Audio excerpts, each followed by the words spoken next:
Hi guys, welcome back to my channel. My name is Tallulah Doherty Aditono. If it's your first time watching, thank you so much. I appreciate each and every single one of you. Please do hit the subscribe button to hear more about finance. I do beauty tutorials. I talk about new mum hacks because I am a new mum. My baby is still, under a year old. So I still consider myself a new mum. So today I'll be talking about how to save. Now I think this is so important because saving, if it's not something that you're accustomed to doing, can just seem like this huge insurmountable mountain. So I am here to help you to overcome this mountain. So I sort of have like a 3-pronged strategy for how I save. So the way I do it is I try to divide my money up into 3 piles. I have my investments, I have my emergency savings, which shouldn't really be touched unless it's an emergency. Then I have my wish list savings. Now, the reason this wish list savings is so important is that if you don't have that and you have gone through most of your cash for the month, there is that big temptation to dip into either your emergency savings or your investment savings. So having that wish list savings is so important. So the way I would do it and the way I would advise is to automate your savings. So every single month you have a certain amount of money coming out of your main income, which you can afford, that is automatically deducted and sent to 3 different accounts. Now, what I do is I tend to split that one lump sum into the 3 smaller amounts equally. So I will split one lump sum into the investment savings, the emergency savings, and the wish list savings. So I've already explained what the wish list savings is for. That's for all those things that you screenshot on Instagram or ASOS or Net-a-Porter or Farfetch or wherever, and you're like, I love this, I want to get this. That wish list fund is for that. It's for getting all the things on your wish list, because sometimes, the advice I hear around savings and investments is always sort of quite militaristic. You know what I mean? It's always like, put this money away, don't touch it, don't do that. And I just think that's not really realistic. As people, we have things we want, we have things that are nice to have, that make us maybe feel more confident, or that make our lives more fun, or we just want to have them, right? We all have like our wants. So it's really important to plan for those wants, so you're not taking money out of more important things. Now, for your emergency savings, most finance books talk about having an emergency savings of 3 to 6 months, just in case you're not able to earn any income for 3 to 6 months.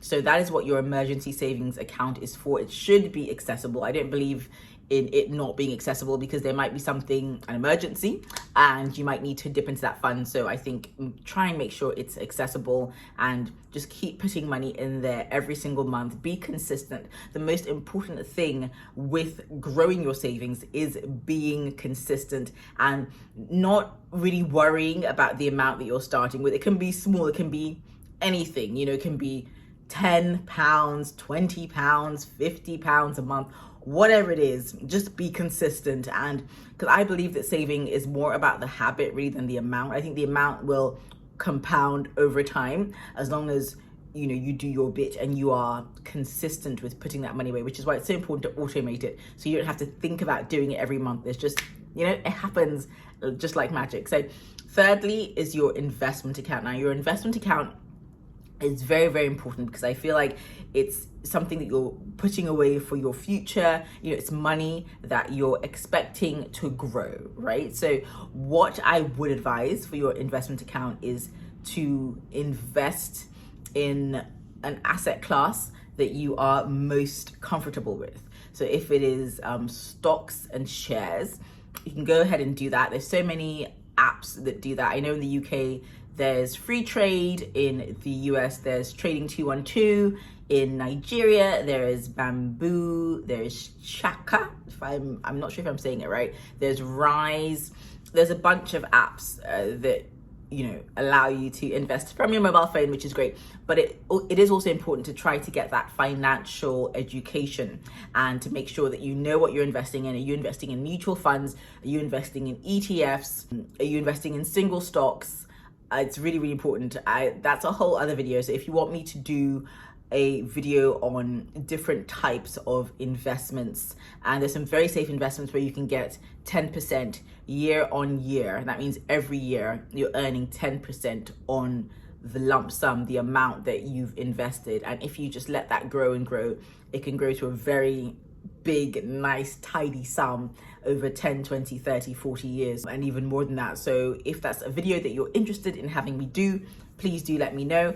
And of course, you know, still on the topic of investments, there's also cryptocurrency. Cryptocurrency is very volatile, as I hope we all know. So if you are going to invest your money in crypto, make sure that you're knowledgeable about crypto. You know, I know they always say like YouTube, but yeah, there's YouTube videos, there's Discord, there's Telegram groups, I'm sure there's WhatsApp groups as well. I think there's books you can read about, you know, the origins of Bitcoin and, you know, blockchain, what it's all about. I would always recommend that you spend time to invest in knowledge and not just say maybe like, oh, I know someone who put £1,000 in Ethereum or in Solana, so I'm going to put £1,000 or however much in those things. I think that is very risky, and I think you have to own your decisions, because whether your investments go up or they go down, that is really something that is going to impact you. So it's important that you take the time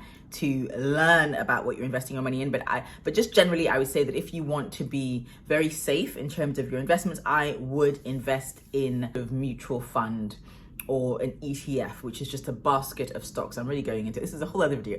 I'll do this in another video if you guys are interested. So those really are my tips on how I'm able to save. First up is just automate your savings. You don't want to have to think about it every month. If you have to think about it every month, you may not always do it. Then maybe one month you do it, another month you don't, because you're so busy and you have so much going on. And second main tip is to split your savings into 3 baskets: your investments, your emergency fund, and what I have so just, you know, fondly termed your wish list fund. So you never feel like you're depriving yourself. You're still able to buy some of the nice things you want. You're still able to go to the lovely restaurants, whatever it is you like to do, you're able to do that via your wish list fund. Don't spend all of it every month though. Pro tip, don't spend all of it every month. And then once you have that, you've also got your emergency savings and your investments. So you're good. You feel like a boss bee, you know, you're out there and you know that you've got your stuff handled. I think as women, it's really, really important to have that sense of security within ourselves and know that, you know, this is something that you are doing for yourself. And like I said earlier, do not be deterred by the amount. Don't think you have to have, you know, be doing £1,000, £2,000, £5,000 every month.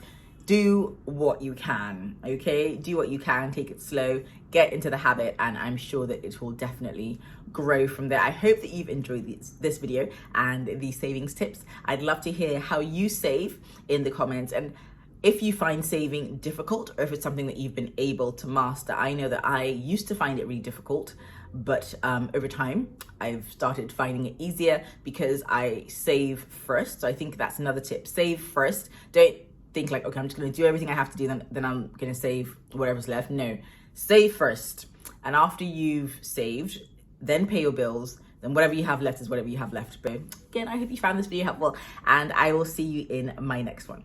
Bye.